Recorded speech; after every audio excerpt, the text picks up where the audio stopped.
in her 50s and fine except for an occasional tingling in her arms. Lives in Florida and returns every few years to take a photo by her namesake sign, just like Pop. I wrote the story on her last visit. Curry hated it. Hates most slice-of-life pieces. He got smashed off Old Chambord while he read it. Left his office smelling like raspberries.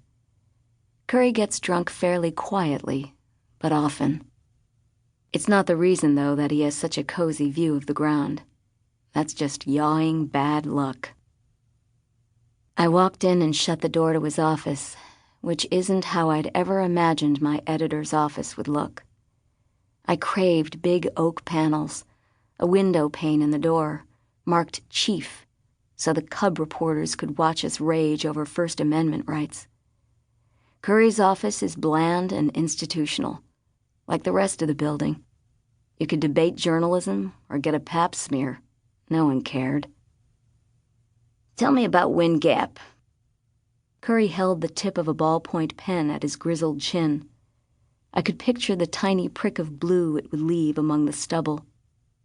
It's at the very bottom of Missouri in the boot heel. Spitting distance from Tennessee and Arkansas, I said, hustling for my facts. Curry loved to drill reporters on any topics he deemed pertinent.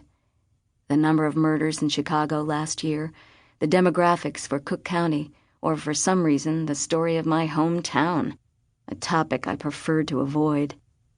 It's been around since before the Civil War, I continued. It's near the Mississippi, so it was a port city at one point.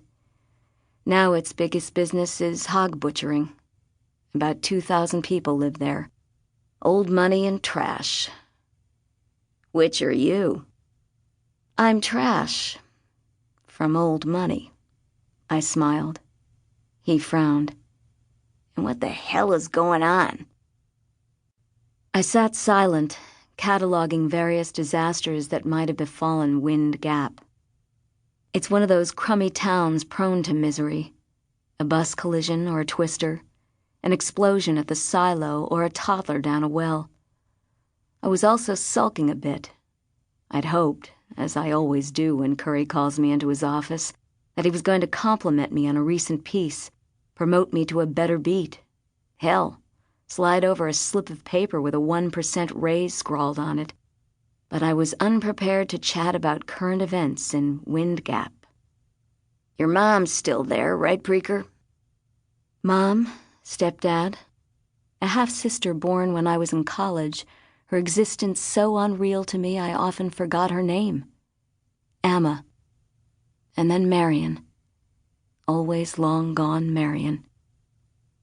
Well, damn it. You ever talk to them?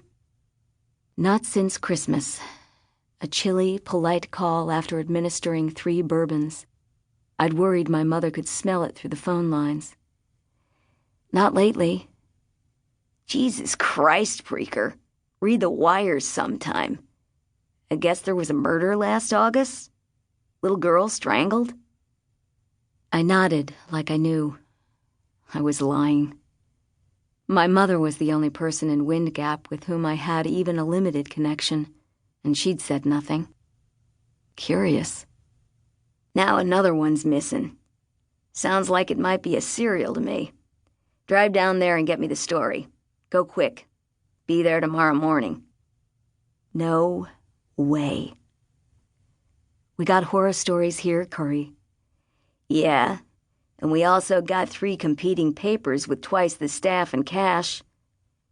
He ran a hand through his hair, which fell into frazzled spikes. I'm sick of getting slammed out of news. This is our chance to break something. Big.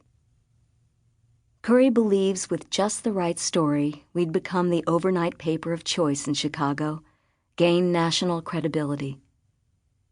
Last year, another paper, not us, sent a writer to his hometown somewhere in Texas after a group of teens drowned in the spring floods. He wrote an elegiac but well-reported piece on the nature of water and regret. Covered everything from the boys' basketball team, which lost its 3 best players, to the local funeral home, which was desperately unskilled in cleaning up drowned corpses.